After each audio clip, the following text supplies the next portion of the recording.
थोड़ा उधर सरकाओ के अंदर महागाई, बेरोजगारी आणि प्रचंड भ्रष्टाचार. आता तुम्ही म्हणाला की केंद्राच्या मंत्र्यांनी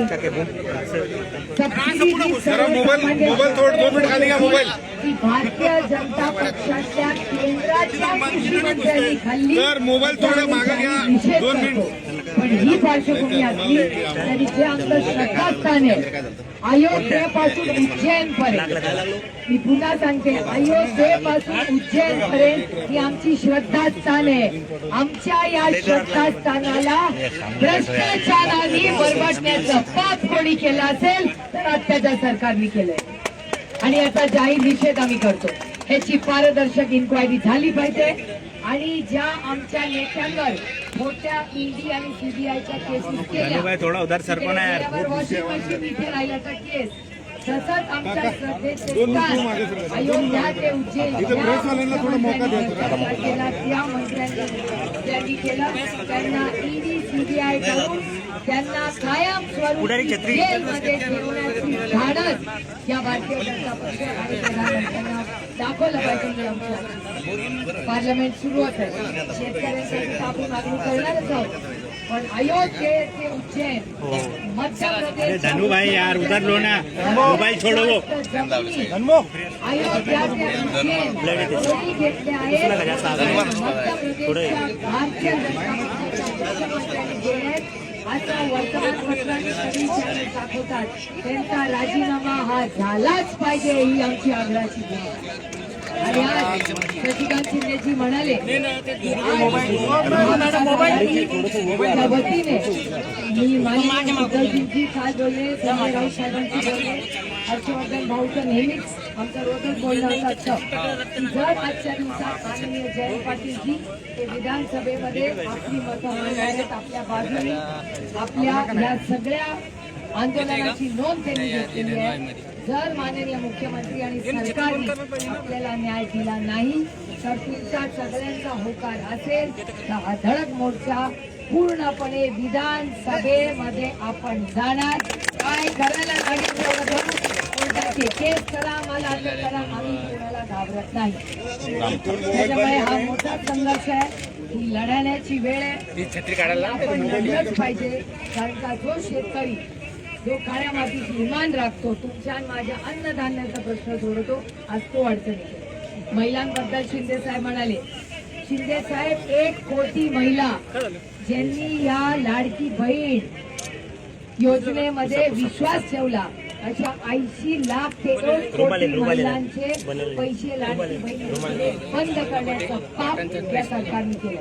आणि काय सांगतात केवायसी होत नाही. मला आठवतं युपीएचं सरकार असतं ना, माननीय मनमोहन सिंग साहेबांचं सरकार असताना तुम्हाला सगळ्यांना आधार कार्ड मिळाले की नाही?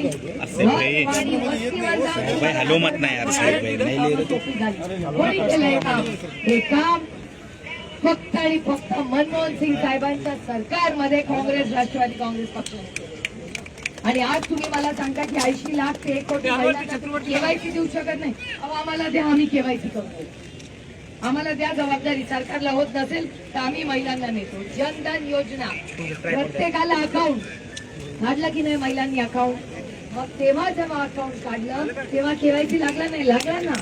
आधार कार्ड झालं, केवायसी झालं, पैसे द्यायची वेळ, इलेक्शन संपलं, त्यांचे पैसे जमले. आणि ज्या आपण संभाजीनगरमध्ये उभे आहोत, या संभाजीनगरमध्ये मॅग्नेटिक महाराष्ट्र 2% निधी पण आला नाही MIDC मध्ये. ना पाण्याचा प्रश्न कुठलाही 7 दिवसातून एकदा छत्रपती संभाजीनगरमध्ये पाणी. काय चाललंय या सरकार? 10 दिवसाला मला पत्रात 7 वाचलं. काही म्हणतात म्हणजे ना पाणी मिळतंय, कर्ज माफ होतंय, महिलांची सबसिडी भरतो. मग चाललंय काय या सरकारचं? पेपर फुटी, वीज मिळत नाही. आता विचार करा, पेपर फुटी. मला परवा मी एक जोक पाहिला. एक महिला इंस्टाग्रामवर, आपला सोशल मीडियावर एक महिला म्हणते की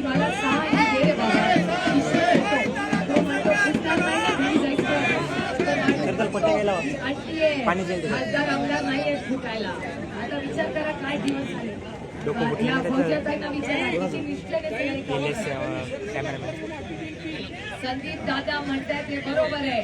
आमची एकच मागणी आहे, आदरणीय पवार साहेब मनमोहन सिंग साहेबांनी केलेली सरसकट कर्जमाफी जोपर्यंत होत नाही तोपर्यंत आम्ही स्वस्थ बसणार नाही.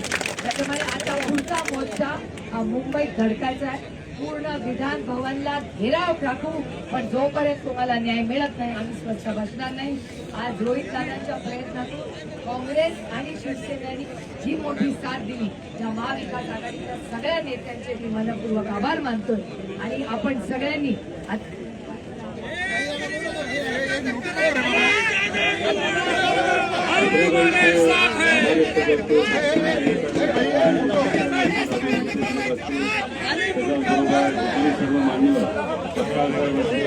शिवसेनेचे जिल्हाध्यक्ष होते. आता मगाशी आपल्याला प्रश्न केला होता की या आंदोलनाला आपण काय करायचं, तर तुम्ही काय केलं, काय म्हणताय, तुम्ही काय करायचं?